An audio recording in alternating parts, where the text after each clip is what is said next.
We are live and broadcasting. My name is John from Silicon. No, I'm just kidding. Hey, this is Joe DePrez from San Joaquin Valley. We're going to be bringing everybody in. Welcome to the Tesla BEAT Podcast number 16. Let's do it. Hey, how's it going, Joe? Thanks for the intro. Hey, you know what? It's good to have you guys with us another week. I appreciate you guys. Awesome. Well, there is never a dull week in the Tesla world. So thank you both. Not both, but thank you three people. Amy, Joe, and Jeff for being here. Yeah, this is number 16, as Joe said. But yeah, sorry for being a little bit late. But you know, we're gonna get into it. There's never, again, a dull moment in the Tesla world. So just quickly looking at the stock again, quick reminder. At least I feel like I can speak for everyone on this podcast. You know, it's not something we are checking every day, but always just good to get a sanity check. And again, this Tesla stock is at 276. And this is, again, after an insane, probably one of the largest year-to-date rallies out of the majority of the stocks. I think there's a couple of other ones like NVIDIA and some of the other companies that have actually outperformed Tesla as far as the year. And again, this is after the major crash that kind of happened towards the back half of last year. But they're up 8% this month. So really, really cool to see that. But yeah, let's get into the next topic, which you know, Elon was able to confirm.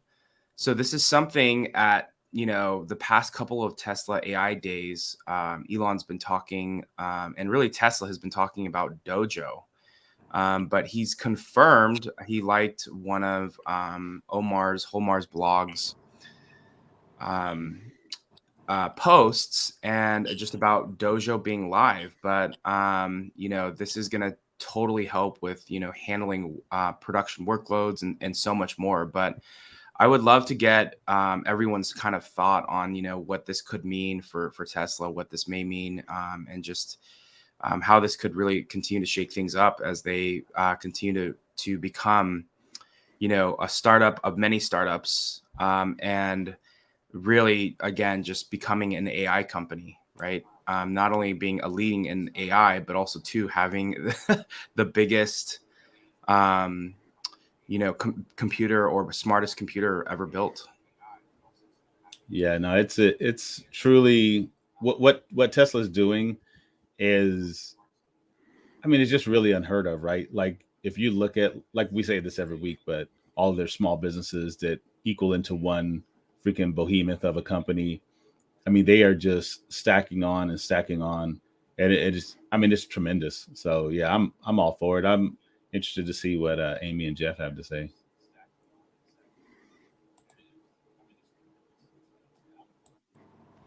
Yeah, to commute, as we know, when we look at AI, the limiting factors for people in AI, the things that will make it hard for a company to compete, are talent and staff. There's not that many scientists in the world capable of doing this really, really complex programming. And then we see year after year the charts coming up of where all the top talent wants to go to work, and it's SpaceX or it's Tesla. Those are the two companies. So Tesla has that going for it. The second thing that they have going for it is this compute power, as Joe was alluding to, is a huge limiting factor in being able to do these large models and to be able to do AI. And Tesla already had what was equivalent to the fifth largest supercomputer in the world just with their NVIDIA computers, if you all included all those GPUs together. Now they're bringing Dojo online, which on its own is going to be one of the largest supercomputers in the world. So that now they have two of them in the top 10. So that's a huge advantage when you look at compute power. And then you look at what they're doing with like the auto labeling and the using AI to speed up the training and the iterations of the models. And to be clear, this is not necessarily AGI. There are other companies that are working at AGI, truly artificial gross intelligence. What this is a practical AI solving very specific real world problems that is being monetized already as a profitable product. So as investors, one of the things we invest in is making money. And what Tesla is doing with AI is self-funding the research. They're not billions of dollars in the hole. They are making profitable products right now with auto bidder, and then with full self-driving. And it's, to me, super, super exciting. And then create a more generalized solution with visual-based AI and how these machines move around in the world. And it definitely has an optimist application to it too. I'm really interested in what Jeff has to say about it. Yeah, no, thanks, Amy. Those are great points. This kind of, again, it puts Tesla in this not just a car company class. It's just example after example. And, this is, how and why companies are valued. When people look at the valuation of traditional legacy auto stocks and they see where they're at, and they look at Tesla and they say, well, Tesla's overvalued because most of what they ship are cars. But now when you look at all this work under development, and again, to Amy's point, like they're actually monetizing this and they're actually self-funding it. This is the beginning of a fairly big ramp up in terms of capability in this space. It starts with, auto bidder, starts with FSD, then it goes to real world AI, then eventually can go to, AGI can go to other, different aspects. So they're starting up this ramp curve. They're doing it organically. And it really, it tells you, like, it's almost like what analyst can properly analyze this company and put a valuation on it. This is why you see such a wide range of analysts having it at one end of the spectrum, some having it at the other end of the spectrum. ARK, who has previously called this, the stock correctly, years ago, and I think continues to call it correctly, has it, another way and kind of in the other direction. So I think, again, we're kind of at the beginning of this ramp. And this is we're going to start seeing the impact of this as even users of the product, in the near future. So it's exciting. Yeah. Joe, you want to go? I was gonna say, just, I mean, it's just incredible, right? Like what Jeff was saying, like we're just at the beginning stages of it. And as it just ramps into more and more things like the auto bidder, people tend to forget like the energy solution side of what Tesla's doing. And I mean, that's just, once you add the Dojo into that and that AI component, like, of course, Optimus and everything else, but like, holy cow, I need to just be running around like bullish. Oh, Joe. Shout out to our Takeover Titan. But yeah, no, I think I'm personally really excited. Just this company continues to fully vertically integrate. Now the fact that they have their own computer, and not only do they have just a computer, they have probably the best and smartest built computer ever, right? It's just one of those things where I think, some of the other companies have shared their smart computers, and Tesla's computer is just out of this world. And it makes sense given the amount of data that they're consuming. Again, I know that there's other companies, especially depending maybe, what the company is, that they're just tons and tons of data. But for Tesla, they're seeing real-time data happening across the United States right now, even Europe and other places, obviously even China. But with full self-driving beta that's out, like they need to be able to consume that data, take that data, train how full self-driving computers really continuing to make decisions. So I really think that this is one of many, many things that Tesla will continue to do to make sure that they control really their own destiny. And I think that's ultimately like why they make, a lot of these decisions. It's just to not have to rely on people, because I think they're going to get to a point where, they're going to be asking for hardware that probably companies haven't ever built. And so it's just, I'm personally really excited, and especially with, again, the amount of data that this company will have to consume, especially given where the future is headed, and making are cars safer than human drivers? I think they've already accomplished 4 to 5 times, but they really want to get to 9 to 10 times safer before, obviously there's this huge wide release and you're probably at autonomy 5, but it's just one of those things where this is going to be vital for the future. So. Yeah, and I think one of the things in Tesla followers, investors should take away is their approach to scale. To me, all this is scale. This is the ability to scale. And if you looked at some of the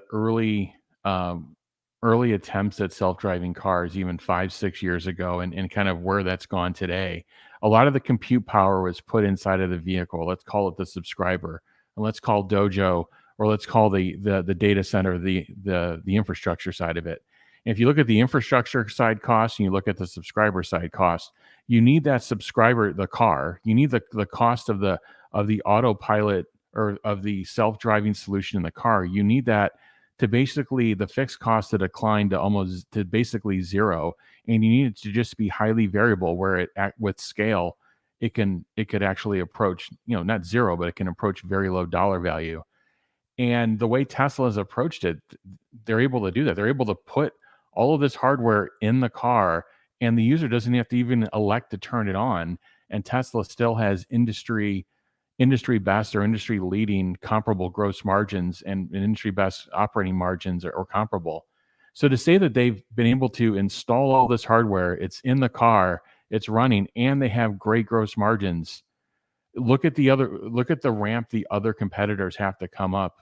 They've got to actually put this hardware in the car, and then they actually have to be able to monetize it, and they're not even close. So I don't know if people actually think of it that way, but Tesla has this solution that can actually scale. It's already scaled into the millions. And then now what they basically have to do is they have to get the performance of it to a point where they can just kind of flip it on from the infrastructure side.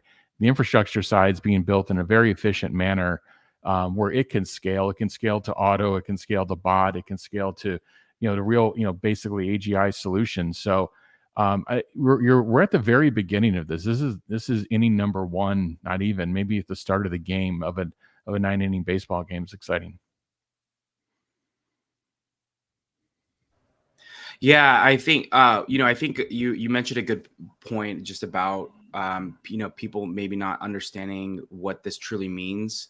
I mean, when you think of all these companies that are going to be coming online, let's say once Ford, even Rivian and Lucid, once they get to a point where, they are doing or potentially trying to tackle full self-driving, they will need to find a way to be able to consume all of that data, if that's the route they're going to go to. I do think, in my opinion, what's going to happen, like the NACS, I do think a lot of these companies will have to come to Tesla to get their software. I think that's just the next cookie to crumble, especially as we get, once we get to even level 4, level 5 at some point. But even for lane assist, for lane switching, for highway driving, there may be, and that obviously has been on Teslas for probably 8 to 9 years already, that there's a part of their software that they could release to these other companies and just license that before the, just highways. I mean, again, that's going to be huge. Imagine being an EQS or Ford Lightning and access to Tesla's autopilot, which is pretty good on the highway. So I think we're just kind of at the beginning of all of this. And I don't think the other companies really understand that. I think even what's his name, Jim Farley, he wanted to kind of hold off to say, oh, would you go and get their software? He's like, no, we kind of probably have some good things coming. So I think there's just a lot of that, but that, the competitors are still kind of, they don't, again, understand. And it's just because, again, Tesla is 5 to 10 years ahead of everyone. Right. And if not more, it's just, it's pretty incredible. I wanted to say a couple of other things about Dojo quick. Is for people that are unfamiliar with it, Tesla has designed this computer for their very specific usage of taking in these video inputs and creating the models for the AI that they need for FSD. That's Dojo version 1. And by making it so specific, Tesla is able to dramatically speed up the processing time of these large models by not trying to be something to everybody. NVIDIA has very powerful computers, but NVIDIA is trying to be a more generalized solution, and people can buy cards to use as an accelerator for machine learning. But by doing that, it is slowing it down, and it's not. And for Tesla, it wouldn't meet their needs the way they wanted to, because they're doing this very specific vision-based problem. Their second version of Dojo, Tesla has learned from using the NVIDIA clusters and from using Dojo, and they're going to expand it out to a little bit more of a generalized solution where they can license it to other people that are trying to do AI beyond just the vision-based. And Optimus 2 is going to need to be able to operate within the world, so for their own usage. And that is going to be, the AWS style possible infrastructure, where Tesla doesn't even need to be the company that solves AGI. If Tesla can be one of the people that enables other companies to solve AGI by licensing, letting them use this computer. Of course.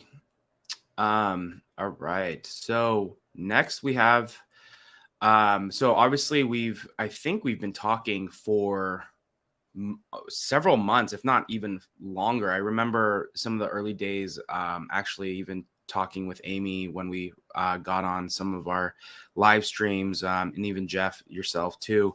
But Tesla India, has been in the works for a very long time. They've been trying to find out the best supply chain route, and obviously I believe they've clearly figured that out, going through South Korea with some partnerships there. And again, we hashed this out, I believe, in an earlier podcast. But it looks like there was some news this past week where Tesla's in talks to bring a production factory to India that could make up to 500,000 vehicles a year. So obviously this would be, the price point. So it depends on what they would focus on, but I assume it'd probably be the Gen Platform 3, especially given the timing of all of this, to be able to get all the permitting, everything else. The Gen Platform 3 would probably be up and running. And then I'm going to have to look through. So depending on your thoughts on this, I would love to get your take on this. But I'm going to look up something I believe Sawyer just posted this morning. There was another company that actually just announced a deal. Oh, it was BYD.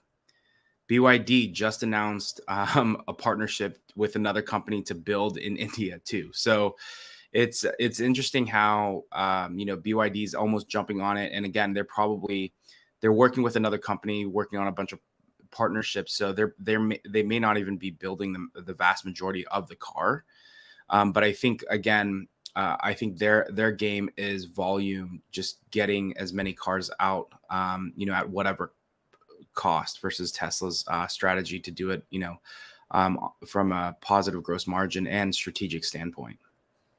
Yeah, I think we've said this for years, right? It's just, Tesla is the iPhone, and it just depends on who's going to become the next Android, or Samsung or LG or whoever. And BYD is really trying to slide into that spot. Of course they do the hybrids as well, but just on a battery component level, yeah, you can't deny what they're doing. The sleeper, I think, is going to be, we're looking at Hyundai and Kia. I think they are like a sleeper company. But just for Tesla to even be able to shake hands and make these agreements, and just know that every country is vying for their attention. They are truly the darling of the auto industry right now. And it's just one of those things that, I just really wish Elon got the respect in America the way he gets in other countries. Just kind of wild to see how everybody just falls at his feet and just tries to get his business, and people here are just like, nah, Elon, blah, blah, blah. It's wild, man. Yeah, no, I think you brought up a great point about what's happened, with their leverage in the industry. But you can double click out. This is an India driven campaign to not fall further behind China. They see China ramping up to be the number one producer and exporter of EVs, and they don't want to fall further behind. And they want to get, number one, into production, and number two, they want to export as well. So who better to tap but then to drum up all the conversations with and accelerate with Tesla and BYD, the 1 and 2, in this space. I'm going to talk more. I'm gathering my thoughts on this BYD discussion. I'll talk more about it probably on Monday as I do a little bit more research. But the Tesla conversation went from if to we will, basically, and now basically the sausage is being made. And where you see it going is Tesla wants their own end-to-end supply network. They want to design that supply network. There will be Indian suppliers. There will be, Tesla, US and China suppliers in that mix. There'll be a combination of things, but it's not going to be this thing of like, here, coming to India, we're going to bolt this other company onto you, and you're going to have this joint partnership, and you'll figure it out, and you'll do revenue sharing and profit sharing together, and you'll figure it out. So I like the way Tesla is going. Tesla is going for margin share and market share versus going, to just kind of enter and get in there with a partnership. So this is going to continue. You're going to see the sausage being made, but I think it's transition over. If we're going to do this to the Indian government's like, here, whatever you need, let us know. And now it's like, okay, now they're kind of making the sausage, going back and forth. The other thing I'd like to see, if I were negotiating this agreement, would be number one, we're going to be producing these high volume cars in country. Got it. We want support on import, export duties, but I'd also want support on the models that I don't make in India, and I'd want the ability to serve those customers as well, because there is a 1 and a 0.1% population in India where you're not going to build the Roadster in India. You're not going to build cars like that in India, but you'd like the ability to import without excessive duties and get your product in. So I think this is going to be an expansive deal. I'm looking forward to seeing the details of it. I think Tesla's approaching it in a very intelligent way where they own the end-to-end network. I have a couple questions for Jeff. So I was on a Spaces with Warren Redlick, and he's like, he was really thinking of the Gen 3 factory as being minimum of $1 million, a couple million cars per factory is what Tesla was going for with the ultra high volume. He's like, why is this just 500,000?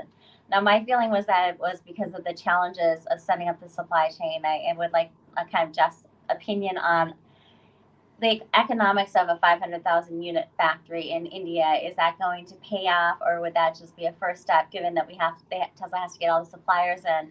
And then I hadn't heard the news about BYD, so I need to do a little bit more research into it. But what that opens up in my mind is BYD is supplying Giga Berlin with the Blade battery right now. So it could be synergistic for both BYD and Tesla if BYD became a Tesla supplier in India. So just like one less supplier that Tesla needs to find.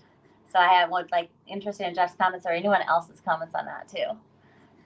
Yeah, I think you bring up a good point. It'll be interesting to see what localization BYD has to do. Right now in the mobile phone space, they do request and prefer that you do module assembly of your battery pack in India. So I can't imagine that not extending in the auto space. But yeah, I think the partnership between BYD and Tesla will continue. I think they both need each other. And in terms of the volume, I just view it in phases.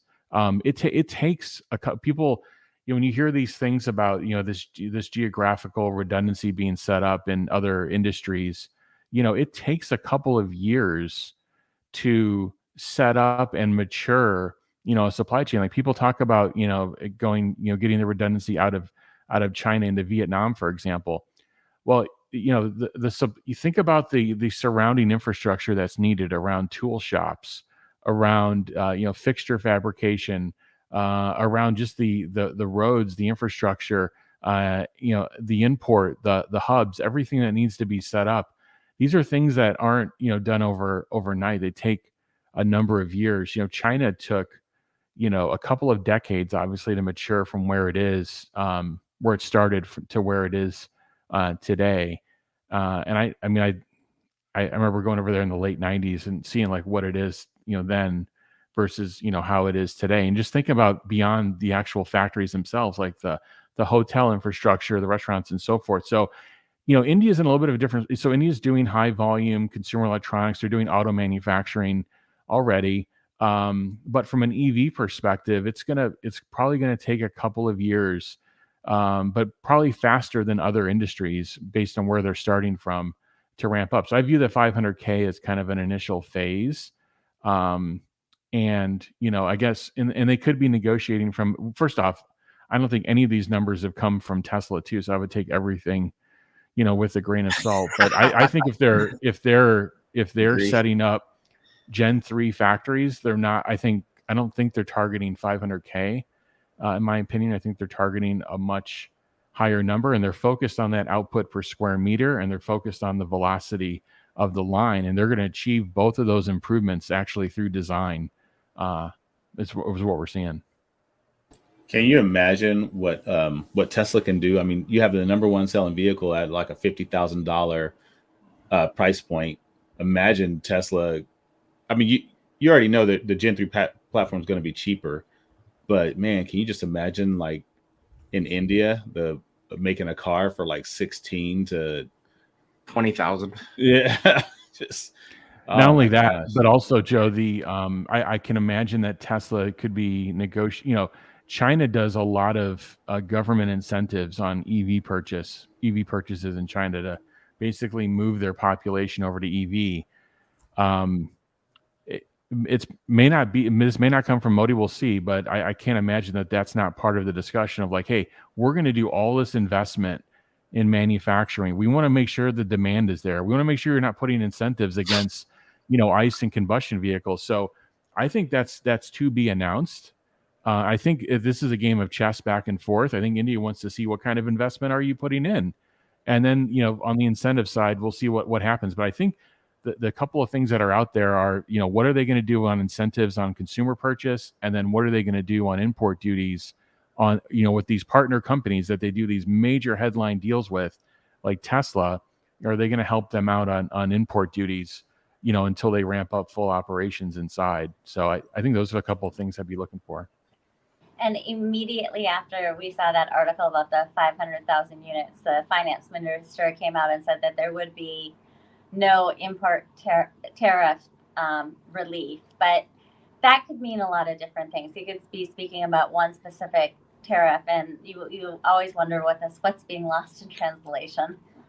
And it could be and he has to say that as well. Yeah, exactly. It's really difficult at this point to read too much into any one thing. But we're definitely seeing all the moves being made from what I can see. Mm-hmm. Yeah.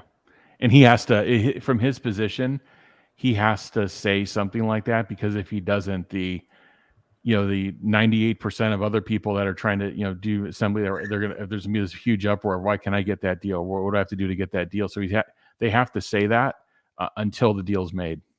So it'll be interesting. Yeah, it makes sense, but yeah, I think it'll be really exciting, once they get there, especially 500,000. If it's the Gen 3 platform, there's no way that 500,000 is going to be enough. I mean, this could be, you're going to need probably China scale as far as getting that out, if not times 2. And again, there's, a couple more products that are coming, which we don't have a ton of ideas quite yet on what that is. Obviously, the one could be the cheaper car.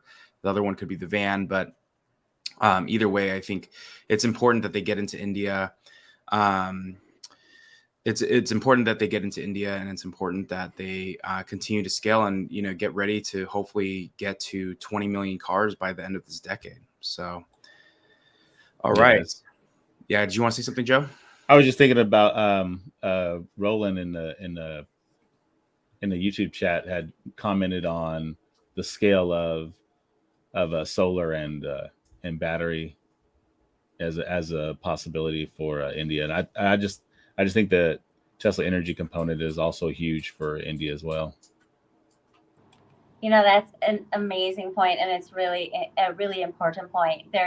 India needs to have a stabilized grid, which in many areas they don't. It is a huge opportunity for Tesla Energy, and it's starting to be a real new story for energy, where we're seeing countries not only request Tesla Auto and EVs to come in because they don't want to fall behind in that industry, but we see Tesla Shanghai building in the Megapack factory, which is going to be coming online very soon. So it's a brilliant point for him to bring that up. I can't believe I didn't say it myself. But I would be very surprised if there wasn't some type of Tesla energy component going on there. I think the limiting factor will be the supply chain, and if they can get enough suppliers there.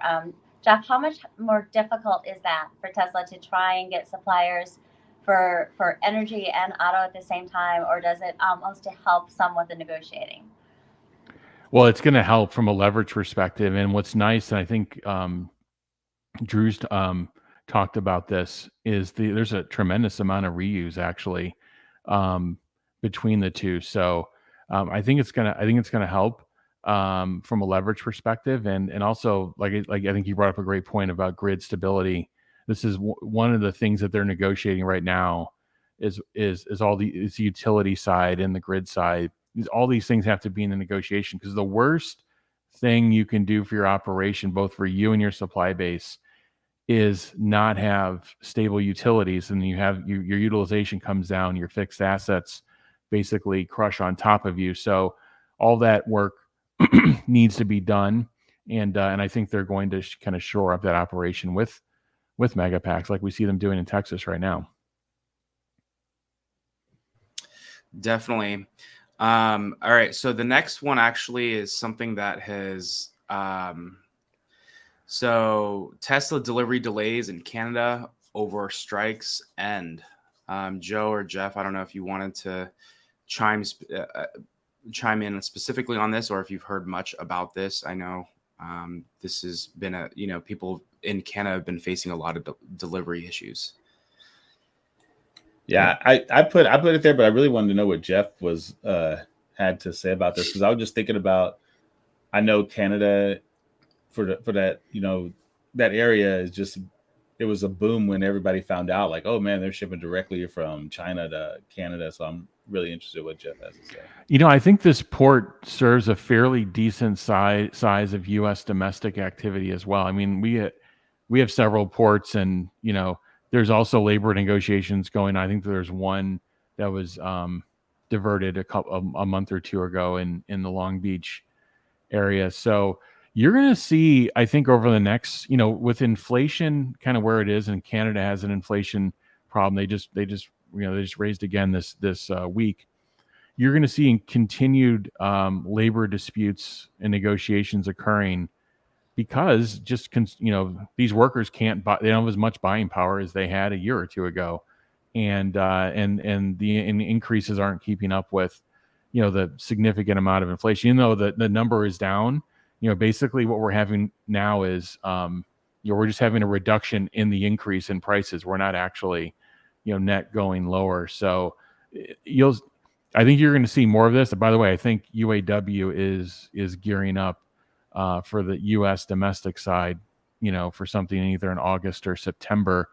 So look out for that, and don't think this is this current quarter right now too. So don't think that there's not planning going on in terms of volumes and how they're building. And by the way, this is one of the things I think about. Like, one of the reasons the legacy EV days of inventory is 2x. Their standard. I mean, I'm wondering if they were anticipating if lines have to shut down, they would obviously go there first. It's just interesting to think like how they're thinking about it, but it's actually current quarter. It's July, and if that occurs in UAW in September, we'll be talking about it on this show, I'm sure. But it's nice to see this Canada dispute over. They feed a lot of, again, activity in the US as well. And it's great for Tesla owners to be able to get their product. That brings up something, just talking about ports. A move that Tesla recently has made is they always used to have just in time to their factories on supplies. And Tesla has found warehouses now next to Berlin. They've got warehouses in Fremont. They're moving to a warehousing model. And this is one of the reasons, because if you have strikes and you have a disruption in parts, Tesla doesn't want to stop a production line because of geopolitical instability and because of labor relations instability. And they're going to take on some of this warehousing. And because Tesla is such a vertically integrated company, just in time works if you have if you're basically moving them warehousing to your suppliers. But Tesla is its own supplier in many areas. So I do think it's kind of Tesla once again looking ahead before anyone else. Legacy Auto is going to be surprised. All of a sudden, they're not going to have a part, and they're going to shut down their line. And Tesla's going to keep going, and everyone's going to wonder why. But Tesla moved to warehousing months ago, long before we actually started hearing the news. Tesla was seeing what the issue was going to be and got in front of it. Yeah, I love that point. And I would just to add to it, you're going to see Tesla balance sheet inventory.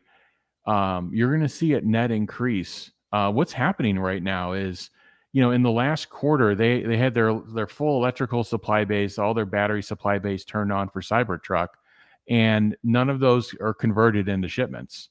And you're also going to see a big overhang, I think, in Q3 as well. Again, in terms of piece part balance sheet inventory, you're going to see that grow. And what I like about it is the growth trajectory that the company is on. Like when I see these inventory buildups, it actually excites me because it's a new product. It's a series of new product launches that are occurring in energy, in Cybertruck, potentially this Model 3 refresh.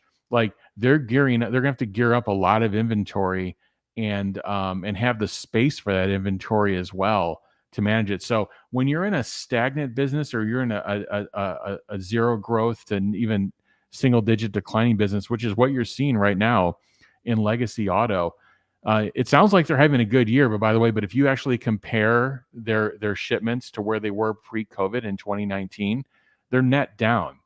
And when you're in a business like that and your inventory is going up, that's where you want to be concerned. So if I actually didn't see the inventory building up, but Tesla had all these new product launches on the horizon, I would actually be concerned that, did they not see the demand coming? Or are they concerned? But I actually like what I'm seeing. I'm just kind of telling the viewers, like, you'll see that balance sheet inventory creep up just given the volume of new product releases coming. Anyway, enough the wonky supply chain inventory stuff, maybe for 5 minutes. No, it's helpful. It's really insightful. Amy, did you want to say something? No, I was just like, how much I love that type of detail. Yeah, no, I geek out on that stuff, man. Once you start spitting supply chain numbers and possibilities, and it's like, man, I didn't think about that, but holy cow. And also too, I mean, when you think of a business or a company that obviously right now is making cars, that's their obviously main source of revenue, and they're ramping from potentially 2 million cars to 20 million over the next 7 years. Supply chain is a huge aspect of that. Not only the logistics of hitting the demand numbers that they have, but expanding. And so without Jeff's knowledge and experience of being able to kind of, in layman's terms, lay out expectations of what it may mean to go into China, what it may mean to negotiate in India, it's just it can, at least for investors, like I love the great thing about this podcast is we're not jumping into like stock movements and things like that. It's really just updating you up on the Tesla news of the week. And so this helps you if you are an investor. The great thing from this aspect is to say, okay, do I think this company can get to where to their projected numbers, right? I think we're seeing that happening with a lot of these old legacy companies, or even these new companies that are out right now, like Rivian and Lucid. Rivian had a good quarter, but some of these other companies are missing their numbers, and they're throwing out numbers and saying like, hey, we're going to hit this volume. And obviously some of them were vaporware, as we saw with Nikola and some of these, potentially, I think it's like Lordstown. And again, that we're just potentially, hyped up to just make a buck. But, you having a good understanding of supply chain and double clicking to seeing like, are these people going to do what they're saying? That's like really important. So sorry if I talked too long right there, but no worries. Even better than me talking about it is the fact that Tesla has, they have a baller supply chain. This is it. I think as an investor, again, nothing's infallible, but if you look at how they performed during the pandemic, that's supply chain and engineering partnering together, right? To not have those shortages that really just pulled other companies to their knees. If you look at their ability to scale and expand and like what they're even doing quarter on quarter, like that 10% jump from Q1 production to Q2 production, that's a huge interlock coordination between component supply and then the factories, Tom Zhu's factories converting. And then this is a number 14th ranked supply chain in the world, not in auto, but like in the world. Like they're, and in the top, this is Gartner, who's premier rating agency, and they really get into the details with these companies. And there wasn't another auto company, I believe, in the top 25. So they're the top rated auto company from a supply chain perspective. They don't get enough credit, right? It's kind of like you hear it in the background, but it's actually happening. And, a strong supply chain yields many things on the cost front, on the supply front. And then when you're trying to enter these new industries and energy and what they're doing with the bot, you have to feel good that they've got a very strong team and strong leadership. And by the way, the final thing I'll say is that comes from the top of the company, because Elon has prioritized design for manufacturability. Not at just, we think of the car, but he's also prioritized it at the component level. How do you be fair with the supply base? And how do you work with them in a way where they win and you win? And if they can't perform, that you bring in the operation, you do it yourself. So that culture is coming from the top. I haven't seen that at another company. So these are really important things to just keep in mind, and how it distinguishes Tesla, I think, from other companies. I have one thing to say about that. And I've been really tracking when the US made the IRA, then Tesla took the 4680 machines that would produce the 4680 batteries, and they brought them all to the US. And this was a challenge for the supply chain that Tesla, in my mind, has gotten zero credit for how they have negotiated this.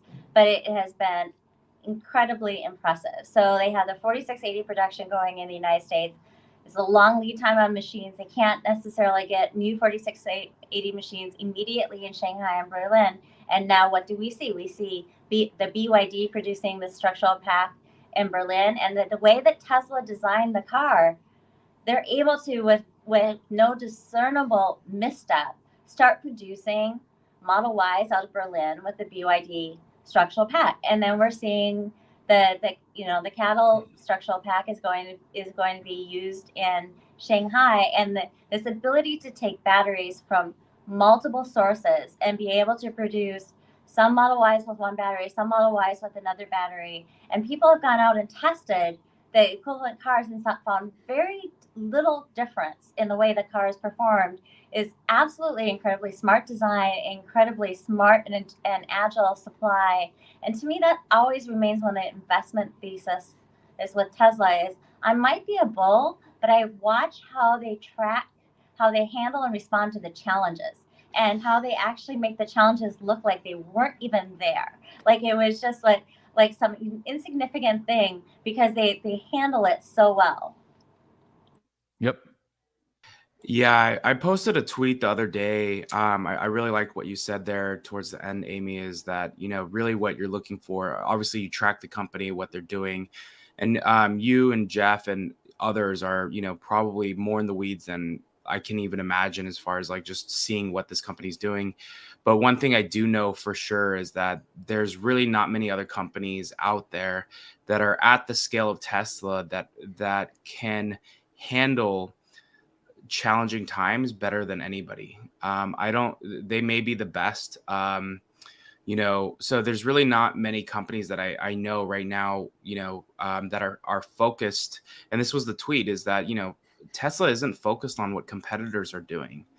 And really all the Musk companies are not focused on what are the competitors doing. They're trying to continue to innovate at a ruthless scale. And that is what they're focused on. And because that's what they're focused on, and even Elon has said patents are stupid. And he wasn't necessarily saying that in a demeaning way, but it's like, if your product roadmap is build patents and stop other people from doing it, and companies out there that do it, and those will go unnamed. But if that's your only product roadmap, then you really have a big issue, because you really don't have anything that you're innovating on, right? Or it's just stuff that's just kind of keeping up with the Joneses on, what's going on the block. But Tesla is the one company that can weather pretty much any storm. And we've seen it right through the bankruptcy days back in 2008 to 2018 of production hell, to this incredible ramp. And again, obviously, I believe in Q2, they beat the street estimates by 4%. But again, this is during like an insane, potential recessionary times. Auto loans are at all-time highs. Interest rates are at decade high. So it's just like, it feels probably more so in the tech industry of being impacted, the banking industry as well. But it's just, Jeff could go off all day on just, being able to hit targets on a ramping business at this scale.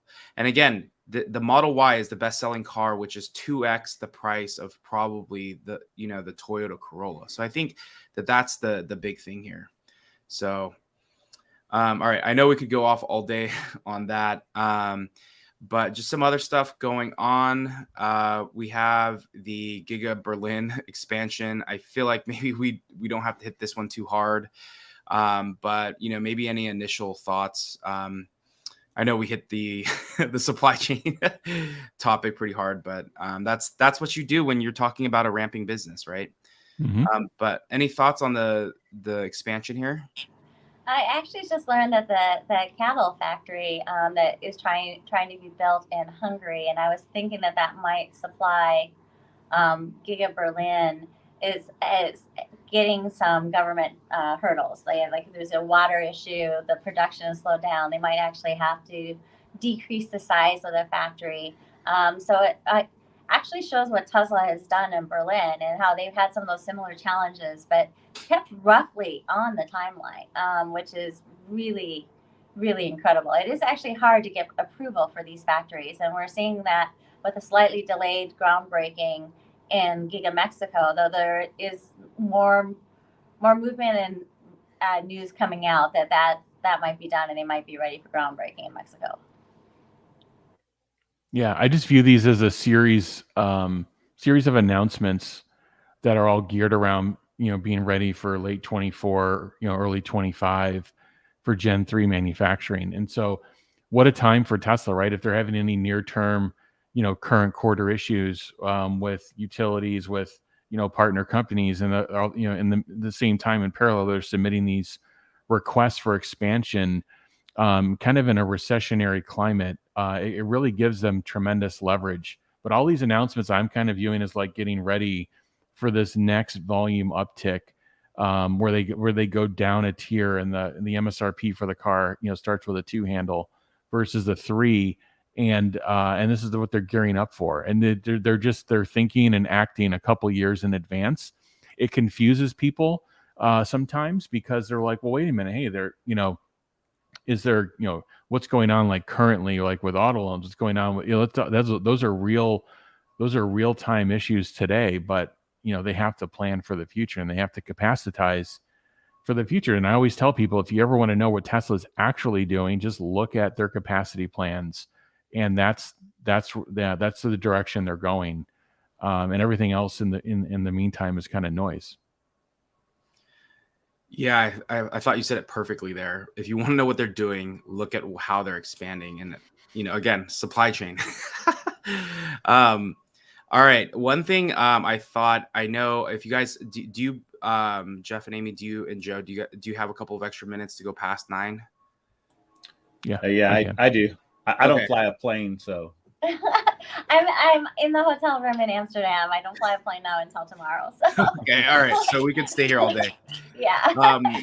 So again, shout out, or I think this, I didn't mention this earlier, but yeah, shout out to Joe for helping put together this deck, this majority of this week. But great job. this is also to the used car market, but specifically, I thought it would be awesome to get just your guys' take on, Tesla creating a huge blockage, and what that's meaning is unsold electric cars are piling up on dealers. And some of the notes there, the nationwide supply of EVs in stock has swelled to 350% this year to more than 92,000 units. That's a 92-day supply, 6 times higher than Tesla's 16-day supply. And then a quick quote, other luxury models like Audi e-trons, Q8 and Q4 have bloated inventories with above 100 days. All come with a hefty price tags that make them ineligible for federal tax credits. So the competition is really hurting right now. It's partially because of the entry point and cost that it costs to get a Model Y. But, I would love to get some thoughts on what you're seeing or what this means. yeah. Or this is more of just a pat on the back. Well, I mean, it is and it isn't, right? Like competition breeds success. So it's unfortunate that these companies are having a hard time. I mean, you look at the sales of like the Taycan, like 3,000 units globally. They're not even doing Model S and X numbers, and that's Tesla's weak point, right? So I mean, it's unfortunate to see this happen. But I mean, when Tesla starts dropping the price, like I got friends right now that are like, man, I think this is the time I'm going to do it, because like, why not? Why not buy a used vehicle and get why buy a used when you can buy a new, and there's so much freaking incentives right now for it. So I mean, it's unfortunate. I mean, there's some really good vehicles out there, I know, but man, it's really, really unfortunate to not have a competition. Yeah, I think if you've been watching this show and others, I think we've been talking about this for a number of months. I mean, you just have to look at just plain simple data, and it's clear. Consumers are smart. Consumers know that these incentives aren't going to be around forever. The rug could get pulled at any one point in time. But if you can go in and if you can get a $47,000 Model Y without incentives, and then you see the Audi e-tron that's in the 60s, you see the Cadillac Lyriq is in the 60s, you see this Polestar SUV launching in the 80s, and you see all these, the quote unquote competition. And what it is a competition in releasing a number of models, but it's not a competition in scale. It's not a competition actually selling through to the customer. And remember, when you see their numbers, they're selling into dealerships. They're actually not selling through to customers. And this was very predictable. And the media narrative started with like, well, look, like people don't want EVs. And I think you're starting to see now some people come out and say, well, they want Teslas. And that I think will continue to, when Tesla puts up their earnings, they already put up their deliveries, but people are taking Teslas. People are choosing. So it's common sense. All these cars are in the 50, 60, 70K range with equivalent performance of a Y. Like, why are they going to buy the competition? And by the way, are these companies, are they dedicated to EV? Do they have the ability to repair them quickly? Do they have, Tesla's an, dedicated EV brand. So Tesla's almost turning into, Kleenex, Xerox. When you think of like, I want a tissue, you say, I want Kleenex. When I want to make a copy, I'm going to Xerox something. And it's almost turning into when I want an electric car, I want a Tesla. So, we'll see. I think we're in the early stages of this, by the way. And, this is, remember, Tesla is, 100% they're struggling to compete against cars that Tesla designed in 2017 and 2020. If you think of the Model Y, it's really based off of a 2017 Model 3 design. So they have to be thinking about, what's Tesla coming out with in a couple of years. And, this is why I think the 5 to 10 year lead continues and potentially grows just on auto hardware alone. Yeah, it's super crazy, man. When you look at it like that, when you just look at like people have all these choices and they still choose Tesla. Crazy. And if you zoom way out, there's 1.8 billion cars that need to be replaced with EVs if we're going to go to a sustainable future. So Tesla just has to sell every car that Tesla makes at the price that Tesla wants to sell it. They don't have to sell a car to everybody that wants a car. There's room for many other competitors. It would be nice actually if some other manufacturers stepped up. But once again, you just can't.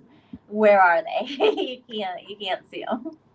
One more, I agree with that. And one more important point is they're reporting this article that you posted. This is DOI of their dealer inventory.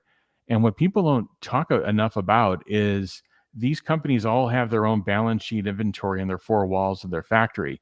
So, and you look at inventory by proxy, if it's building up like this in the sales channel and the dealer channel, they also had to put the brakes on and the factory side of this as well. So they're probably dealing with, the span of these supply chains, like how long does it take from, your earliest component to the vehicle going out the door? These are fairly long. And, I'd have to think that their planning shops are like, well, hey, I got to put the brakes because I don't have a competitive product that's up here in cost. So now they almost have to pull the brakes on it. And now all of a sudden you may start hearing supply challenges. You may start hearing, again, with EV, but what they're actually doing is they're clamping down and trying to go end of life on the current models that can't compete, because Tesla's not going back. They're not going back to $60,000 and $70,000 Model Ys. They're just going to keep going in the other direction. So their balance sheet inventory, it's going to take them time to put the brakes on. And all of a sudden you're going to see what basically GM did with the Bolt, which is like re-release it, maybe cut the price. And then basically what they're doing is, you think of like a show of strength of like, hey, here comes the Audi e-tron at now $50,000. What that is a burn off of end of life inventory, and to just not have bigger losses. Yeah, no. Yeah, it's really interesting. A lot of the insights everyone just dropped right there. I think I think these companies are really in for a long, rough, upcoming 5 to 10 years. Because when I think of like, what's the future gas station? We know it's going to be Tesla chargers, probably with not even something you plug in, something with the charging underneath the actual car. I think there's also going to be, the software. What is the software that most of these companies are going to have to be using? And there's just various other things that, Tesla will continue to set the standard in. And I just don't think that people fully grasp, how much Tesla is going to be. I'm trying to think of an example, but it's almost like that one thing. I guess in a lot of ways, Tesla could be. I don't know if it's like the right analogy would be like they're the Google search of like, oh, did you Google it? Obviously now it's becoming Chat GPT, but like, they're becoming a staple of like, hey, did you go to did you go to the Tesla supercharger, or did you, that's just going to become, Tesla is going to become a brand or a name that is just, equivalent to searching something, or, did you go to the gas station? It's just going to be, that's where they're headed. And I think people still don't understand the weight of that. Some last things, and I think it's more of probably I'll just quickly hit on some news, because I know I believe here. I think so. We did mention the groundbreaking. I think it was that a little bit ago. No. So, well, I think that's the next slide. But Joe, thank you again. There's a lot of Optimus Prime jobs happening, it looks like, out of potentially Nevada, Palo Alto, all over the place. So definitely they're starting to ramp for Optimus.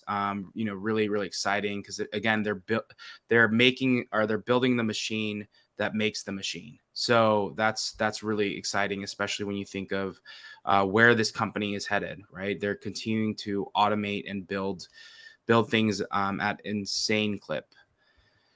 Groundbreaking, Giga Mexico, possible groundbreaking there. I think it was Jeff, you mentioned it a little bit earlier. So that's just some quick news there.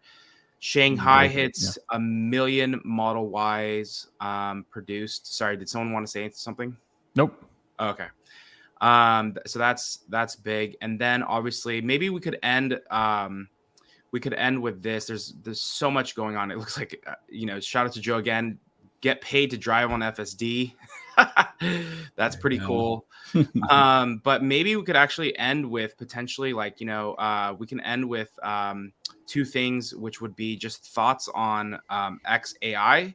And then, obviously we can do our shameless plug for the takeover. But, obviously we know Elon announced X.AI, but I would love to just get your thoughts. I mean, again, this is kind of a little bit outside of the Tesla wheelhouse, but it also, we know all of the Musk companies will benefit investors at some point in a various way, specifically Twitter, allowing them to do advertising on it and a bunch of other things that are going to really incentivize this. But I would love to get your thoughts on specifically X.AI and that launch this week.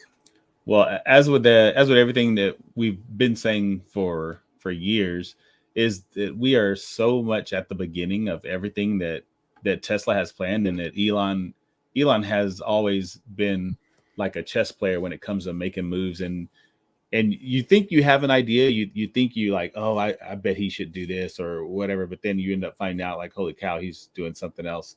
And I mean, it's so crazy to think that where his companies will be 5 to 10 years from now. I mean, it's just so crazy. We're just still at the beginning of things. But yeah, I think XAI is a brilliant. I think the company motto is brilliant. You know what I mean? Like just seeking intelligence. I think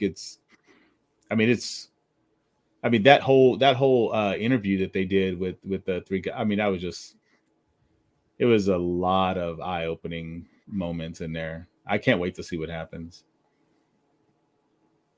I'll just say briefly, there's a space today. I think Elon's hosting it in a couple of hours. So I'm looking forward to hear more about the launch of the company. Obviously, he knows how to assemble talent in this space.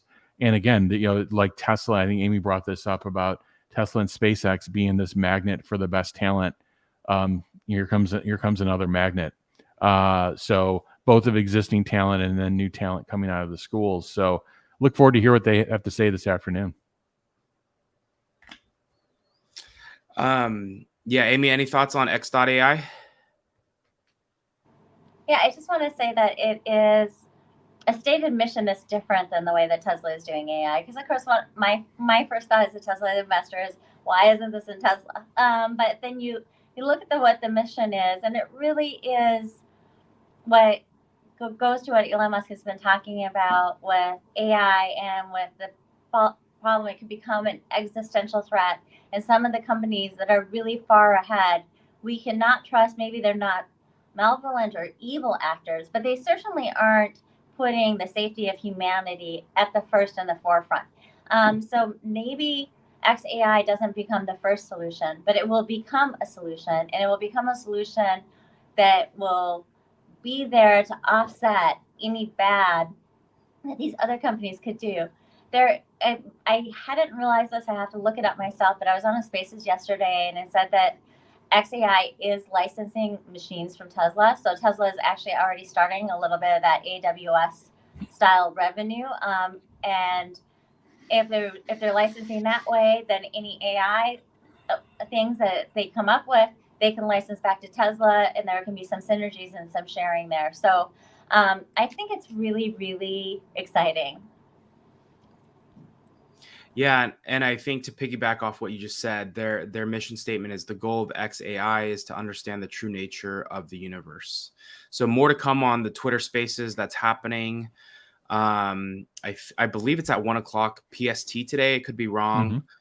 So definitely look out to that if you're into all things Elon. And then obviously we want to end with the Tesla Takeover. We are literally 2 Fridays away 2 Fridays away from the largest community event for Tesla really in the world. So make sure you get your tickets, TeslaTakeover.com.